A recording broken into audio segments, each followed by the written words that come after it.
Back in the saddle again.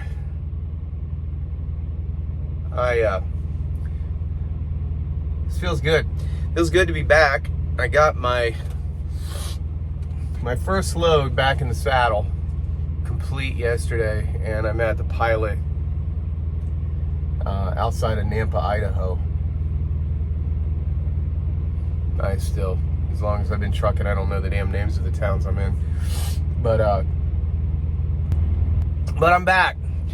You know, before we get fucking started here, let's be really clear about something. A lot of people think that life begins and ends with posts on Facebook. I don't really post a whole lot anymore. I've taken a considerable amount of time off and not posting. And not talking about my life and not talking about a lot of things. So I've been sorting shit out. Been taking it easy. I kind of, I watched a podcast the other day talking about how that hustle lifestyle is not good for men. I've taken time to just go, because I was all about that hustle and that grind and, creating content and all that shit when I was at Taylor, and then I went to IMT and kind of went back and forth with it a little bit, but I've been taking some time to just relax, 1.5-mile walk with Bonnie this morning. Didn't even do anything but listen to some music while I had a cigar, a cup of coffee, and walked around in this rainy parking lot here in Idaho. So it's really important that I do that for myself. However, I enjoy creating. I look at them like paintings. It's my art. It's my way of staying connected to humankind and shit like that when I'm out here. I want to be really clear about something. Somebody made a comment the other day about me coming back to trucking. It was like, Jesus Christ, you need to get your hormones checked. Well, let's unpack that a little bit. I don't think I'm the first person that has come and gone from trucking a few times over. When you think that you're done with something and you're finished and you're completely done, and then you realize you're not, you just needed a break. Guys, other than maybe a few weeks here and there, I spent almost 400 days living in a truck. After my wife and I separated and got a divorce and everything, I spent right under 365 days living in a truck with no place to go. I needed a fucking break. Is that hard to understand? I don't think it is. I think some of you guys are smarter than that, but when you're doing, videos and YouTube and public shit like that, you always have somebody who's got a bad case of Tourette's and says something fucking stupid. But I don't blame them, and I'm not mad at them or anything like that. But I did want to unpack that and be very clear. I just needed a fucking break. And one thing I realized when I took this break was, this is me. I love this job, but I love doing this job this way.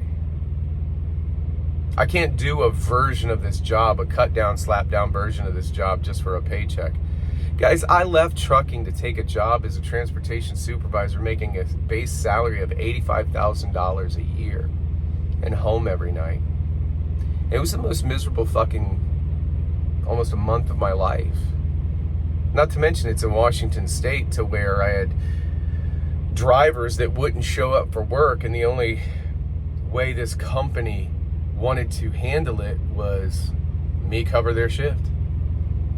Where I would have, based upon my salary, a start time of 7 or 8 o'clock in the morning, based upon the interview. And one day it would be, I'd have to be at work at 2 a.m. The next day I'd have to be at work at 4 a.m. The next day I'd have to be here. One time they were like, well, we want to send you out to Spokane to oversee operations out there. No, you had a fucking driver that quit on you, and you needed me to run a midnight load for you because I was the only supervisor that had a CDL. A lot of lying in the corporate world, a lot of bullshit. To keep up driver morale, they wanted me to, they go to Costco, and I had to put snacks in every driver's mailbox. And when you're an over-the-road driver and you've got 22-year-old, 24-year-old van drivers and box trucks drivers that are not showing up for work, and you got to play snack mom with them. Let's just put it this way. I got pulled into the office twice saying I'm being entirely too harsh on drivers. So I said, you know what? Let's agree to disagree, because I've always been a firm believer in standing up for what you believe in, even if it means standing alone. I went from driving a $500,000 beautiful fucking show truck to pushing a dolly full of boxes of seafood up and down Pike Place in downtown Seattle, going into walk-in coolers. Fuck you very much. No thank you. Not all money is good money. Had a construction project that I was going to do and start my construction company that I used to have. It died on the vine immediately. The project that I had tanked, and I'm like, okay, that's strike two. So I went to trusty old Harley Davidson, where I used to work before, and realized very quickly in this time of year I could have made more money with a fucking paper route. And what do you realize when things in life happens like that? All the while you see every truck that goes by you. I used to say, I'm a trucker. I'm a truck driver. I couldn't say that anymore. Every truck I would watch roll out of town, I felt like a kid that was grounded on a rainy day looking out the window. Everybody else got to go play, and I couldn't. Beautiful life in Washington State. But if that one vital piece, that true piece of your heart is missing, everything else, it doesn't have any taste, doesn't have any flavor.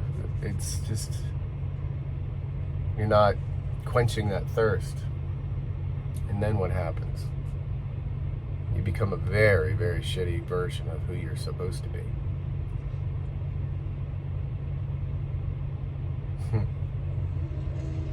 So now, I'm back in the truck, and I could say with the utmost certainty, win, lose, or draw, I'm exactly where I'm supposed to be. You guys have watched and had a front row seat of the ups and downs of my life over the past few years. And the only reason I continue to do it is because I get a lot of messages and a lot of phone calls and a lot of feedback. And one of the common things that I get that a lot of you don't see is how many people say, if you can do it, so can I. I'm going through this too. How do I do it? And when you fall and you make a fool out of yourself and things don't go right, you can watch my videos and realize you're not the only one. You just get back up and keep getting back up. So I'm waiting for my next load now, getting ready to head out, try to make it home for Thanksgiving. A lot of people are asking about my personal life. Guys, my personal life I keep very guarded now. Very, very guarded. I don't talk about it a lot. It leaves a lot of you to make assumptions, which is funny. More entertaining for me than anything, because I see how creative some of you can be. But during the, I call the downfall of me, but it's not really the downfall of me, I call it the rebuilding of me. People were reaching out to my children. People decided to have at and drag my kids into the mess. So now I viciously guard my world. And I will release what I want to release when I see fit. When you feel the need to come up with an assumption about me, I want you to take a pause and ask yourself this question.